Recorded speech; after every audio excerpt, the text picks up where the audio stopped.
Memorial University is the university in Newfoundland, for the time being at least. And today, Ingwe has sponsored this event. We will have a question answer period at the end of the webinar, so please hold on to your questions, and we will be answering questions in various languages: Portuguese, Spanish, Vietnamese, Mandarin, Turkish, and English. So you can type your question in any of these languages, and one of our colleagues will translate them for the presenters. We will quickly dive into it.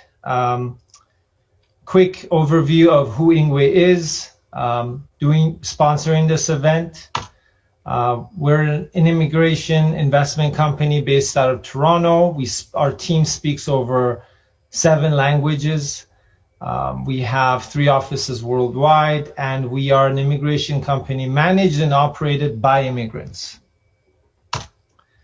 We have a variety of services we offer immigrants and newcomers and potential applicants across Canada and overseas, whether it's education, admissions, study permits, work permits, permanent residency applications, provincial nominee programs, family sponsorships, or even labor market impact assessment applications. And who am I? That's the million-dollar question. I'm a regulated Canadian immigration consultant, so I am licensed to help applicants with their immigration questions and processing. I moved to Canada twice. So I moved out once and I moved back in. So that's why I moved to Canada twice. I immigrated myself through 4 different countries, so I understand what immigration is. It's not an easy process. I've sponsored my own spouse to Canada. I've helped my in-laws immigrate to Canada. I help with 4 other family businesses. So immigration is in our bloodlines. It's all around us. Ingwe, you can connect with us on our social media channels, on our website. We do have a bi-weekly event, a live event, where we answer all your immigration questions for free. So any complicated questions you have about immigration, you can connect with us on our social media. A live event which occurs every second week, where we answer participants' questions. So with no further ado, I will pass it on to Keir, who will let us know more about Memorial University. Let me just hold on. Let me unshare my screen. Okay. Great. Thank you, Reza, for the introduction. And good afternoon, everyone, from St. John's, Newfoundland and Labrador, Canada. My name is Keir, Mcisaac, and I'm an International Student Recruitment Officer with the Office of the Registrar at Memorial. So I focus on undergraduate programs, and I'm just going to share my screen here now. But I I'm going to start off the presentation by talking about some opportunities for studying in Canada, why you might want to consider Canada as a study destination, give you a quick overview of Memorial and its undergraduate programs before handing it off to my colleague Cam to tell you about our graduate studies. So first of all, why would you consider studying in Canada? There's a whole world of opportunity out there for you. Some of you may already be here in Canada, which is great, but some of you may not have been here before. But what is it about Canada that you might want to consider? First of all, you'll find a highly consistent level of quality. No matter which university you choose in Canada, you'll be making an excellent investment in your future. And that high quality is ensured in large part because of the fact that we have almost exclusively government-funded public universities. That government funding really holds us to account to make sure that we maintain our accreditations and maintain that level of quality. But it also is what helps allow us to offer affordable post-secondary education. So it's quite often less expensive to study in Canada than in some other countries.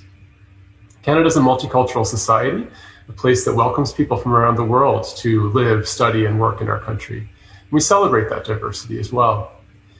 You also have the opportunity as an international student in Canada not only to further your studies, but really begin your career while you're in Canada. Starting from day one, you can work part-time, up to 20 hours per week during your studies, and full-time during study breaks. There are opportunities for experiential learning, like co-op, for instance, with full-time paid work experience related to your degree program. And that's offered with a number of our undergraduate and graduate programs. And then when you graduate, you do have that opportunity for a postgraduate work permit of up to 3 additional years. And I believe Reza will talk a little bit more about that towards the end of the presentation today. So lots of great reasons to think about studying in Canada. Now, what about Memorial University? Memorial University of Newfoundland, we were founded in 1925 as a living memorial to soldiers who lost their lives in the First World War. So that's where the name comes from, Memorial. And today, we're a university of just over 18,000 students across 5 campus locations. We have students from well over 115 different countries, representing about 20% of our student body. So in addition to meeting students from all across Canada, you'll meet people from around the world at Memorial. The province is called Newfoundland and Labrador. It's Canada's easternmost province, right on the Atlantic Ocean. Newfoundland is the island portion of the province, which is where we have our campuses in St. John's and Corner Brook, the 2 cities that I'll be telling you about in a moment. It's a place that's well known for having some of the oldest European settlements in North America. In fact, hundreds of years before Christopher Columbus sailed across the Atlantic, we had already had Vikings settle on our northern peninsula. And you can actually see an archaeological site there at Lanson Meadows. Archaeology just happens to be one of the co-op programs that we have available at the undergraduate level. Our climate is fairly moderate. So compared to a city like Toronto, for instance, the winters are not as cold and the summers are not as hot. So you get less extreme temperatures because we're located on the ocean. And our cities are relatively small, but with a small Canadian city, you'll find that it's very safe, welcoming, and friendly. And that makes it a great place to live as well. The largest city and capital of our province is called St. John's. It's one of the oldest cities in Canada, a city that's known for its history and culture. One of my favorite things about St. John's is the music scene. The fact that any night of the week, you could go downtown in St. John's and hear music of all different kinds. There's festivals throughout the year, great nightlife and restaurants, lots of fun things for people to do here in the city. But also, within 20 minutes walk from downtown St. John's, you can be right on the Atlantic Ocean. In the springtime, you might even see an iceberg float by. These icebergs break off from Greenland and float down past our city. It's a really beautiful sight to see. There's hiking trails all along the coastline and throughout the city as well. The largest campus of Memorial is called our St. John's campus, and it's home to about 15,000 of our students. So it is considered to be a medium-sized campus compared to other Canadian university campuses. And you'll see in the foreground of this picture our dormitory student residences, and in the background, some of our academic buildings. So you can actually go from your dorm room to the library, to class, to the gym, to the dining hall and back without going outside if you don't want to. Almost all of the buildings are connected through tunnels and pedways, so you can get around the campus very comfortably. There's also a public transit, a bus system that connects the campus to the rest of the city as well. The second campus in St. John's is called the Marine Institute. It's a smaller campus of about 1,000 students that focuses on technical training for the ocean industries. So whereas the St. John's campus offers business, engineering, science, those types of programs, many others as well, the Marine Institute campus would have very hands-on technical training in areas like nautical science or remotely operated underwater vehicles. Really excellent hands-on programs there. The second city where we have our campuses, is called Corner Brook, and it's on the western coast of Newfoundland. It's a smaller city than St. John's, and one that's known for outdoor adventure activities like skiing, snowboarding, ziplining, caving, river rafting, mountain biking. It's very close to Grossmore National Park, which is one of the most beautiful parks in Canada. So lots of outdoor activities there for sure. And the Grenfell campus is a smaller liberal arts and sciences campus of Memorial, but does have unique programs in visual arts, theater, and the programs dealing with the environment as well. There are about 1,400 students on that campus. We also have a small campus located just outside of London in the UK, where you can do short-term study abroad, exchange partnerships with universities around the world, where you can do a semester or a year of study and have that count towards your degree at Memorial. And one of our undergraduate programs, the International Bachelor of Arts, actually requires students to have an international experience. So that could be an internship or a study abroad semester. We have co-op available with a number of our undergraduate programs. Co-op would give students full-time paid work experience as part of their degree. So not only are you able to earn money and gain valuable experience, but you make great contacts within your field or industry that can help you get jobs when you graduate. Co-op is mandatory with commerce, engineering, and human kinetics and recreation, and also optional with some of our arts and science majors, like archaeology, like I mentioned earlier.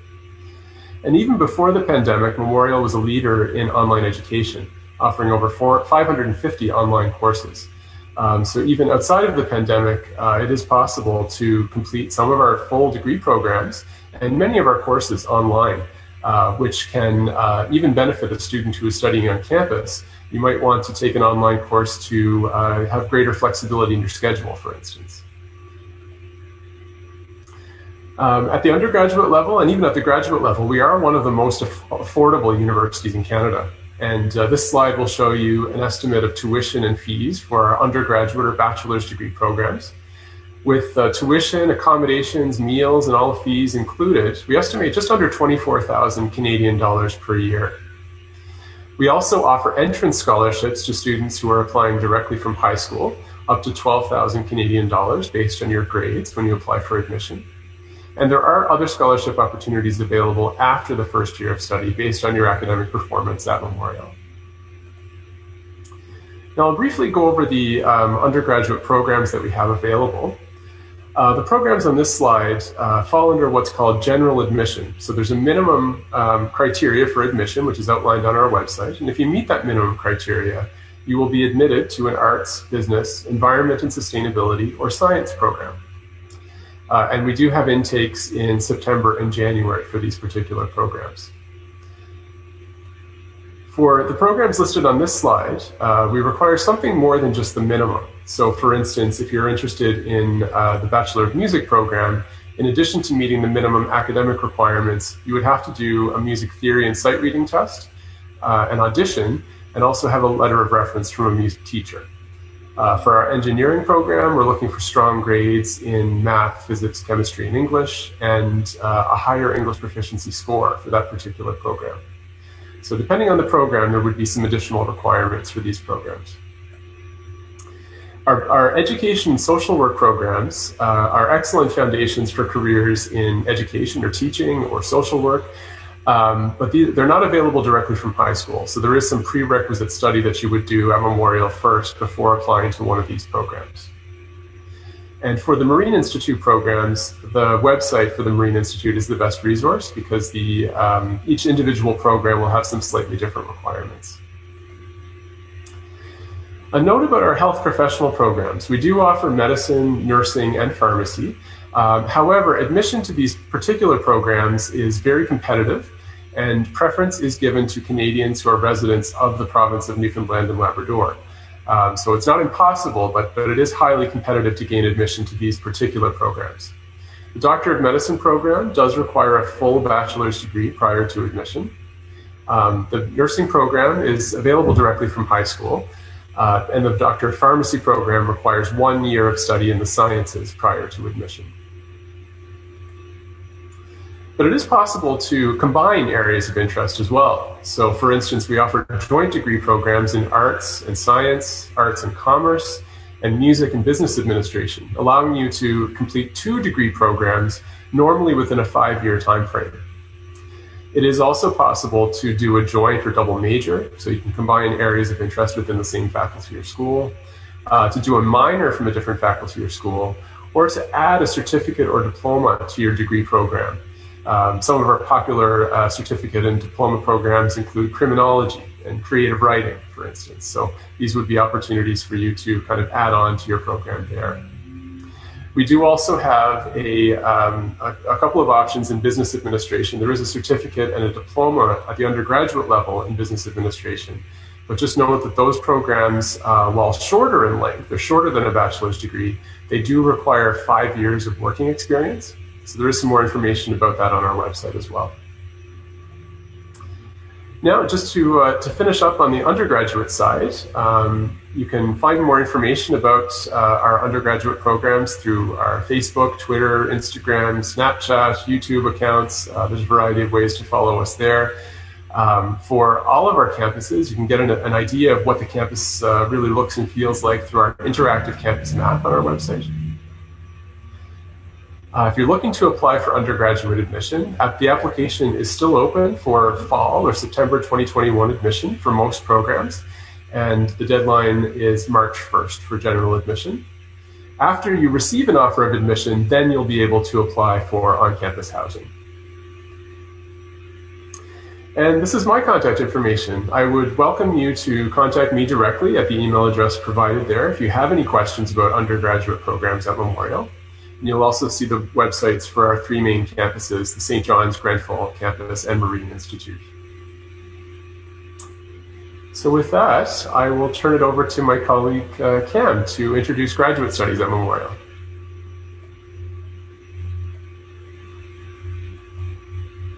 Thanks, yeah. So let me share my screen. I just want to do a quick shout test. If you are able to hear me, could you please raise your hand? Okay, yeah. All right, yeah, thanks. Let me share my screen.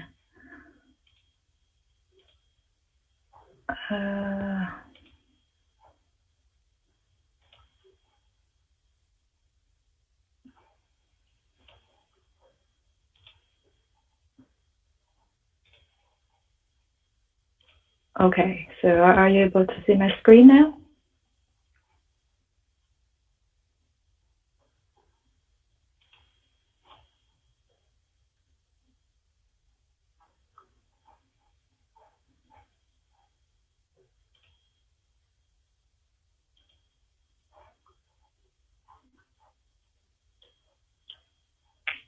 Oh, sorry, I think.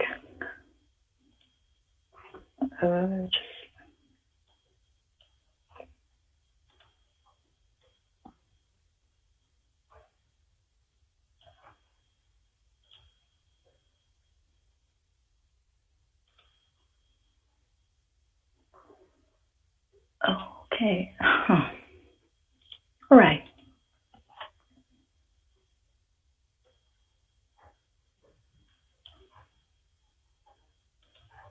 Okay, so afternoon, everyone, and my name is Cam Ho, and I'm the Recruitment and Retention Coordinator with the School of Graduate Studies. And I'm going to talk briefly about graduate studies at Memorial. As Keir mentioned earlier, Memorial is an internationally ranked and research-intensive university that is home to a growing and diverse group of more than 4,000 talented graduate students. And our faculty members are among the best scholars in their fields, acknowledged not only for excellent teaching and research, but also as some of the finest supervisors in the nation. And we are currently ranked number 8 in the comprehensive university category of the Maclean's University ranking for 2020.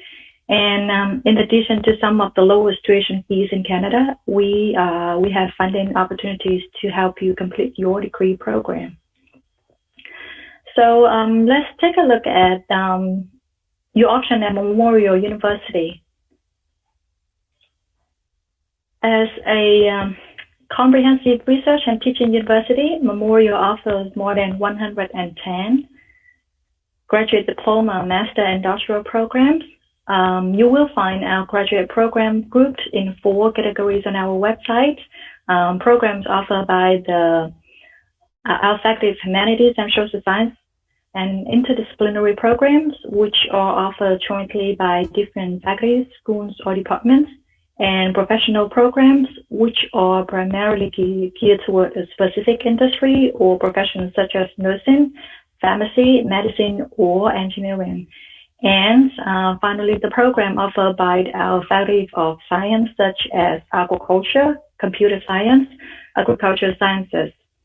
If you are not sure where to begin, it's a good idea to review each of these groupings to find the program that is best suited to your interest, and to understand which program is eligible for the new pathway immigration program. I would recommend you visit the Government of Newfoundland website or consult with immigration advisors. They can best answer your questions.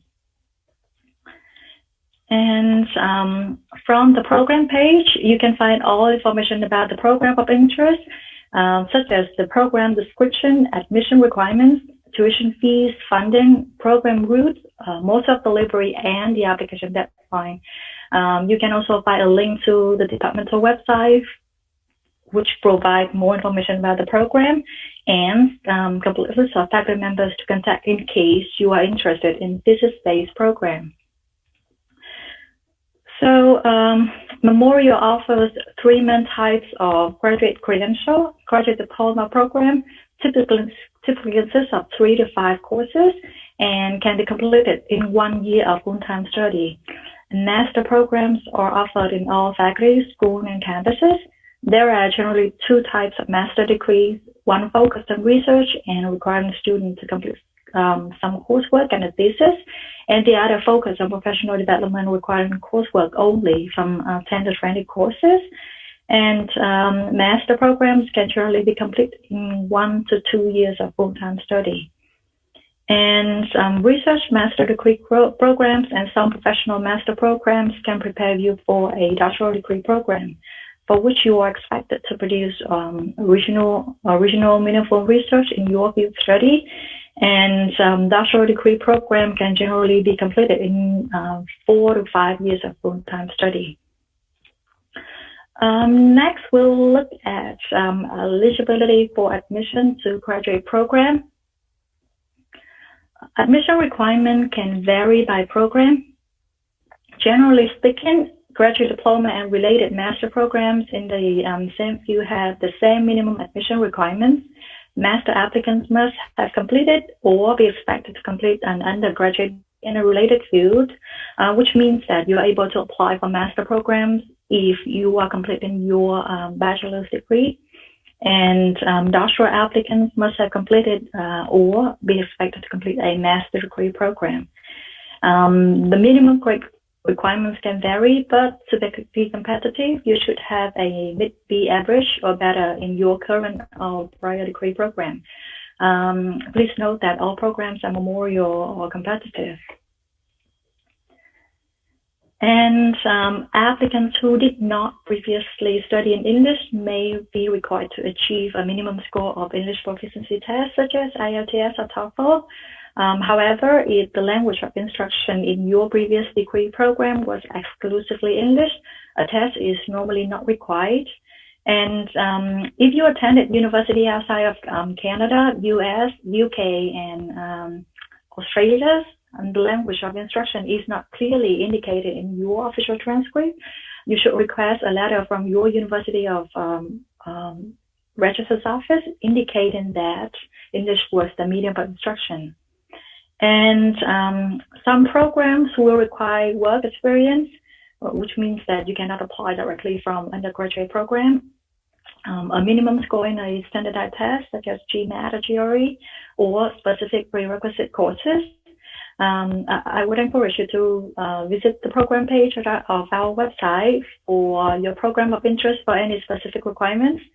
And for research-based programs, graduate applicants may also have to additionally meet the minimum requirements for the School of Graduate Studies Fellowship to be admissible. And also, students enrolled in these programs will be assigned a faculty member to supervise, mentor, and guide the research to projects to completion. And applicants are encouraged to contact potential supervisor in advance of submitting an application. And I mean, many students will ask, am I eligible to apply for this program? And I would say that it is very difficult for us to assess your eligibility without a formal application, because we usually have a holistic approach when assessing your application, which means that your work experience, life experience, and non-academic achievements are all considered along with your transcript. So if you are interested in the program, I would encourage you to submit an online application so that your qualification can be fairly assessed.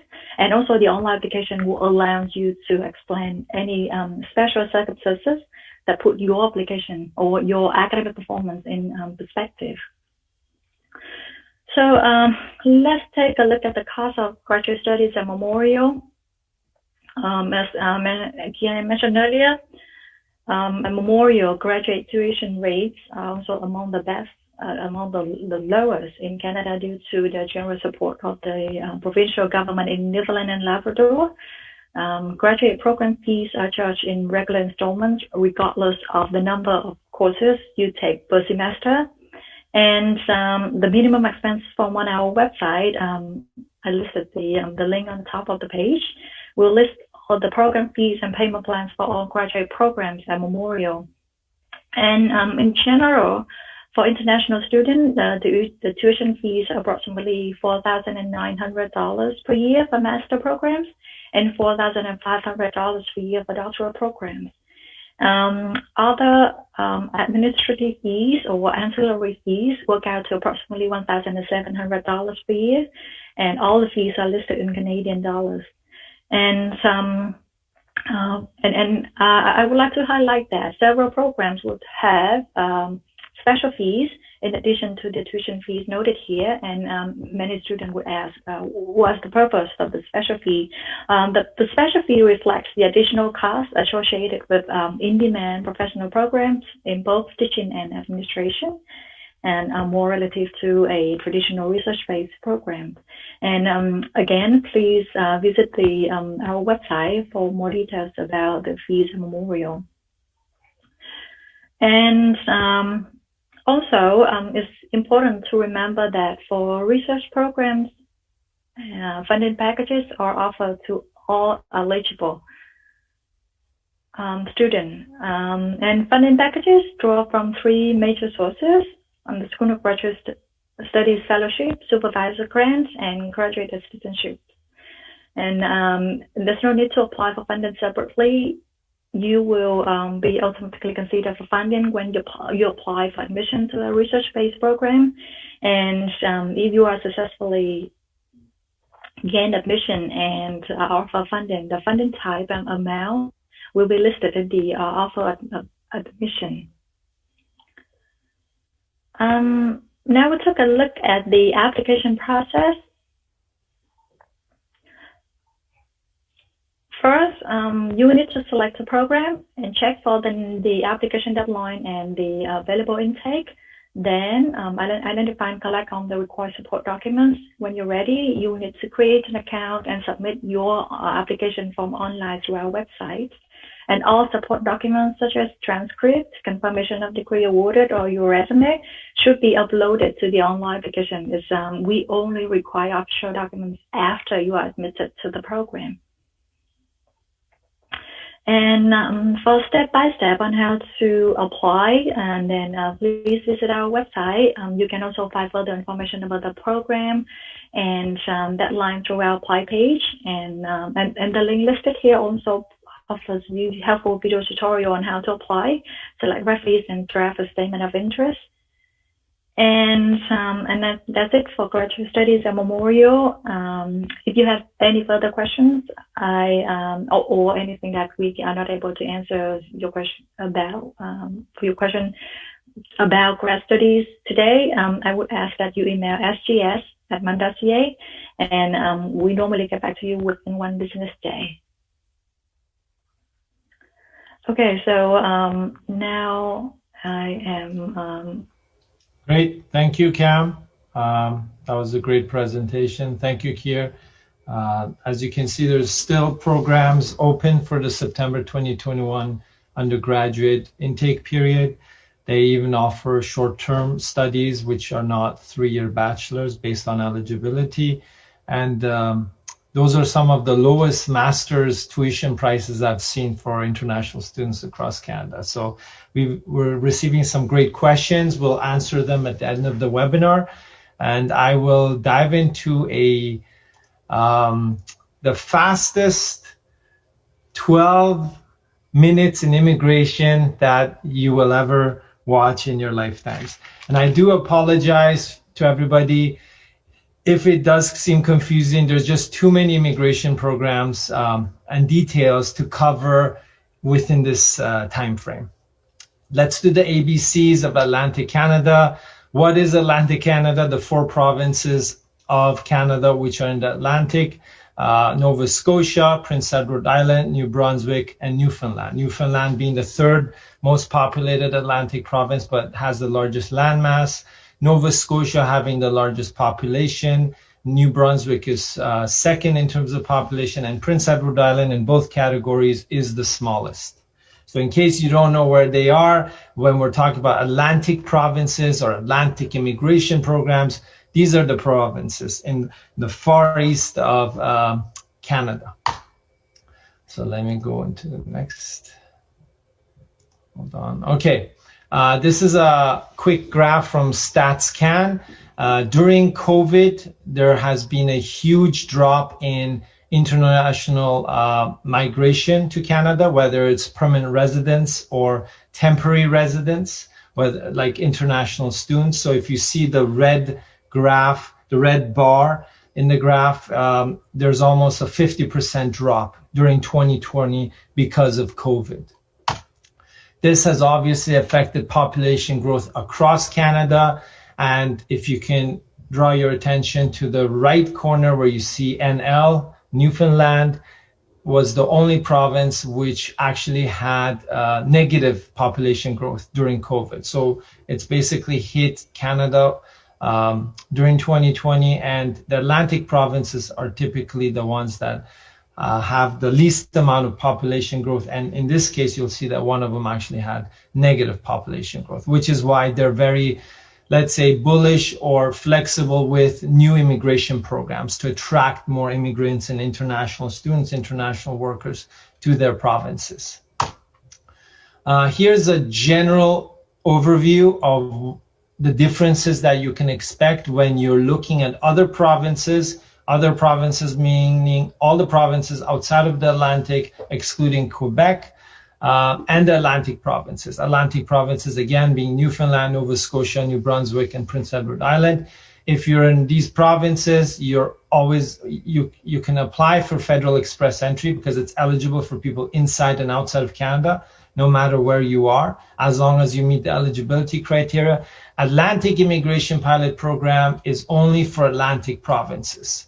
So that is not a program that you can apply for typically while you're employed or working or studying in another province. The Rural Regional Pilot Program is basically a program in the rural cities of other provinces, typically in the north. So if you're in Toronto, Vancouver, or the major cities, these are not areas where the Rural Regional Pilot Program would be accessible. And then we have the provincial nominee programs, which are in all the provinces, excluding Quebec, where the name is different, and the Atlantic provinces. So the point is, if you're in the Atlantic provinces, you have access to the Federal Express Entry, you have access to the Atlantic Immigration Pilot Program, and you have access to each of the province's own nomination programs. Okay, don't be overwhelmed by this chart. Look at the left column. Those are the three programs: Express Entry, Atlantic Immigration Pilot, and the Provincial Nominee. I'm going to go quickly through them and do a quick comparison. Okay, so this is the bird's eye view of the general differences. A job offer is not mandatory for Federal Express Entry. Okay, but in Atlantic Immigration Pilot and the provincial programs, 99% of the time, it's mandatory. There's only 3 streams in the Atlantic provinces where a job offer is not mandatory. Okay, eligible from outside of Canada, yes, Atlantic Immigration Pilot Program, it's eligible as long as you have a job offer. Federal Express Entry, correct, you could be inside, outside, as long as you meet the eligibility criteria, you can apply. Provincial nominee programs, some of them are eligible for outside applicants, and some of them are specific for applicants inside of the province. So there's always a variation on that. Language exam scores. What are the differences between these 3 programs? Well, the highest expectation is for the Express Entry with a Canadian language benchmark of 7, which is equivalent to an IELTS exam score of 6.0 for each band. The Atlantic Immigration Pilot Program, there's a requirement of a Canadian language benchmark of 4. And then Provincial Nominee Program, they have several programs. Some of them do require it and some don't. So you do have flexibility to apply under the provincial programs and not provide the language proficiency exam. But you do need to prove that you can speak and communicate in either English or French. Do you have to study inside the province to be able to apply for these programs? Express entry, no, because it's not directly linked to any specific international student stream. Atlantic Immigration Pilot Program, they have an international stream for international students, which is specific to graduates of students in the Atlantic provinces. And you would have to have a 2-year program of study, not a 1-year. Provincial nominee programs, no, you don't need to have studied inside the province except certain programs which are very specific. So it is open. So we have a lot of clients who do move from, let's say, Ontario to the Atlantic provinces to apply for some of the provincial programs there when they do find employment. Open to spouses of international students, yes, all 3 programs are eligible, do allow that. Provincial nominee programs have different programs, so some are very specific to international students, but some are specific only for skilled workers who have job offers. So this could include your spouse if you're an international student inside of Canada. And as you know, if you're a full-time student in a public institution, your spouse is eligible for an open spousal work permit. Is there minimum work experience required to apply for these programs? Express entry, yes, 100% mandatory. For the Atlantic Immigration Pilot, yes, but not for the international graduate stream. So if you just studied a 2-year program in one of the Atlantic provinces, received a job offer, you meet the eligibility criteria under this program, you do not require work experience. In the provincial nominee program, I've got a check mark in the next because it depends on the program. So they have both types of programs at the provincial level. Can you apply if you have a skill level C or D occupation for the job offer? In express entry, no. So all the occupations in Canada are classified in terms of skill level, and we call them the National Occupation Classification System, which is NOC. Express entry, you have to have a 0A or B, which is a higher skill level. In the Atlantic Immigration Pilot, it accepts C, so we have intermediate skill level stream. And in the provincial level, depending on the program, it accepts most of the occupation skill levels, but again, it's very specific to the province and the program. But a variety of these programs are available in the Atlantic provinces, which do allow applicants to apply with C level, for example, job offers. Is there an age limit? No, but the provincial programs, some of them do have age limits. In the express entry, you lose a lot of points when your age is above 29.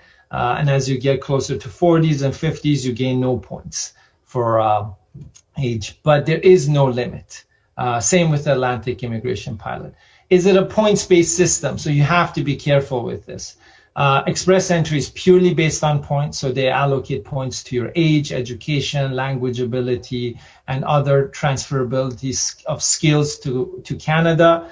Atlantic Immigration Pilot is not based on a points-based system, but a job offer is obviously mandatory, but in express entry it isn't. In the provincial nominee programs, you see that Nova Scotia, there is no point system. Newfoundland has both, so there are some points systems and some of them are not. New Brunswick is points-based system and Prince Edward Island is a points-based system. Points-based system meaning that they will allocate points and select the highest ranked profiles from the system. Employer eligibility in the express entry job offers are not mandatory, so there is no employer eligibility criteria. Atlantic Immigration Pilot Program is the strictest because your employer has to be designated and on the list of approved employers for this program. Otherwise, it would not be possible to apply. Under the provincial programs, they have very general employer eligibility criteria. Some of them are stricter, like Newfoundland, where there has to be a list of approved employers, and some of them are more relaxed in terms of having 1 or 2 years business, being in business for 1 or 2 years for the employer who's giving you the job offer. Okay, So this was a general bird's eye view comparison of the three programs, especially when you're looking at the Atlantic. Let's look at Newfoundland, the provincial nominee programs. Okay, so if you're considering Memorial University as an example, there's 5 programs potentially that you could apply under. We're going to concentrate on the new priority skills stream. Hold on. I think I'm faster than my computer. Okay, so what is this new priority skills stream? This was announced late last year in 2020. You basically need to obtain 60 points minimum according to the points matrix that Newfoundland has provided. And there's 2 options. So either you have graduated from a master's or PhD program from Memorial University in the past 3 years in those 4 subjects that you see on your screen, or you have work experience for at least 1 year in a high demand occupation in the past 10 years. And these high demand occupations are listed on the provincial website. Other criteria is language proficiency, so either English or French, Canadian language benchmark 5. If you don't know what the CLB equivalent is, you can reach out to us and we'll let you know after the webinar. And you have to be minimum age 21. There is no maximum age. I think I skipped one page. Yeah, hold on. Sorry, guys. Okay, so here's a list of the in-demand occupations. And this also is in line with the programs that you may want to study at Memorial at the graduate level if you're thinking of applying under this stream after you graduate. So healthcare, physicians, nurses, and medical physicists and all that. In demand in the IT sector. So there's a whole bunch of occupations you see on your screen. Developers, specialists, whether it's web, AI, electrical engineers, infrastructure, technical writers. In demand in the aquaculture sector, these are very specialized. So these are the occupations. If you do have experience in these, you may apply under the provincial program in Newfoundland. If you study in those 4 subjects which are related to these fields and graduate from Memorial University through the master's or PhD program, you could be eligible to apply as well. Well, here's the trick. If you study for a master's program at Memorial and you have and you receive the maximum amount of points for your age and your language, you will still not be selected because you will not be able to reach 60 points. So that's a little detail that you should consider. Unless you have family or relatives in Newfoundland, or you've graduated from your PhD, or you have Canadian work experience. So if you just graduate from a master's in Memorial, you don't have any Canadian work experience prior to becoming a student or after graduation, and you don't have any family or relatives there, you will not be selected. Okay, so you'd have to continue and gain that Canadian work experience. If you graduate from PhD, it's perfectly fine. You will meet the minimum 60 points. For the high demand work category, so if you only have the work experience in those high demand occupations and you didn't study in Newfoundland, you still have a chance to meet the 60 points. So that gives you an idea that who would possibly have the highest chances of applying and being selected. There's approximately 250 to 300 invitations or applications that are accepted and invited for permanent residency under this specific program for the entire year. You have to reside, you have to have the intention to live in this province, even while your PR is under process. Okay, so if you're planning to move out, this is not the program for you. So here's another program that's highly talked about. This is New Brunswick, okay? A lot of students, I'm hearing a lot of questions and comments about this program where you have an express entry profile and you're studying at a post-secondary institution in New Brunswick and you could be selected for PR. Well, it's not that simple. First of all, you have to have an express entry profile. This is called the Skilled Worker Express Entry Stream for New Brunswick. When you do have a valid express entry profile, you have two options. So there's one stream where you're enrolled in a public post-secondary school in New Brunswick, and there's you have minimum 1 year work experience, because otherwise you wouldn't even be able to get the express entry profile. And you can apply 3 months prior to completing your 1 year degree or closer to completing your degree based on the duration. And you have 6 months after graduation to apply. There's no job offer required. But please consider that not everybody will be selected. The province will be selective in terms of your occupation, your profile. So there's no guarantee you will be selected just by studying or being enrolled at a New Brunswick post-secondary institution. The second stream is you have a job offer from an employer in that province. They pay you a median wage, you intend to live there, you have an express entry profile, and you can be selected from the province, which issues you a 600-point nomination certificate, which will boost you in your express entry profile to be invited for permanent residency. This is the key wording on the New Brunswick website. New Brunswick will on occasion invite candidates directly from the federal express entry pool in response to provincial labor market needs. This means that we're not going to select everybody. This is a fact.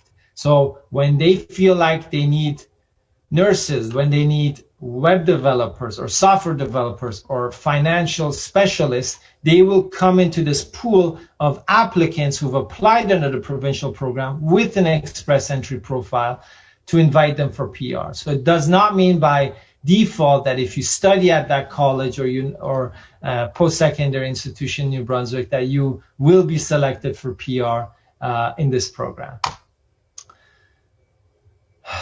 So again, this is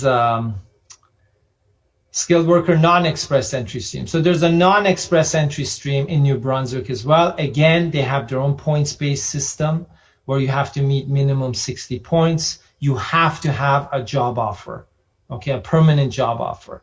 The wage has to be median. So median is not minimum, it's in between, it's not high, it's not low. No work experience required. So if you're an international student, you graduate from a New Brunswick post-secondary institution, you have no work experience, but you do receive a job offer, you would be eligible under this program if you meet the 60 points, and you will gain an additional 10 points if your job offer is in one of these 5 categories, which means that they're prioritizing these industries. It just gives you an idea.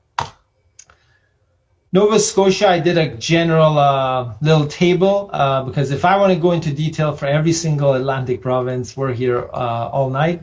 The advantages, so Nova Scotia is one of the few provinces in the Atlantic that does not have a points-based system for the selection of its PR applicants. Okay, so that's great.